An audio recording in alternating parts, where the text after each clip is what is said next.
Patay sa saksak ang isang lalaki sa Pasay City, ang suspect. Dating karelasyon ng kanyang live-in partner. Yan ang unang balita ni EJ Gomez.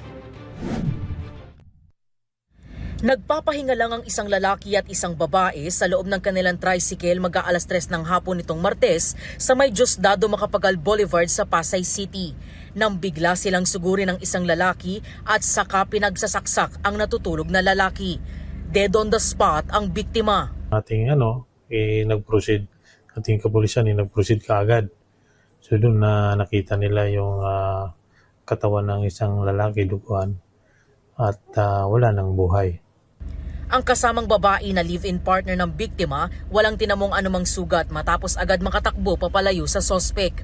Napag-alamang dating live-in partner ng babae ang sospek. So, ang nakita nating motibo nito parang silos. Nagkahiwalay sila itong tulang taon na to noong April. So sabi nga nitong ating suspect na pinagbabantaan itong ating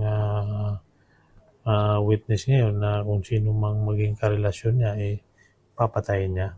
Ayon sa pulisya, pare-parehong residente ng Quiapo, Maynila ang tatlo. Patuloy ang manhunt operation sa suspect na tumakas sakay ng motorsiklo matapos ang pananaksak.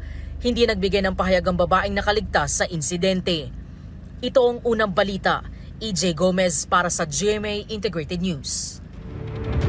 Kapuso, para laging una ka sa mga balita, bisitahin at mag-subscribe sa GMA Integrated News sa YouTube. Sa mga kapuso abroad, samahan nyo kami sa GMA Pinoy TV at sa www.gmanews.tv.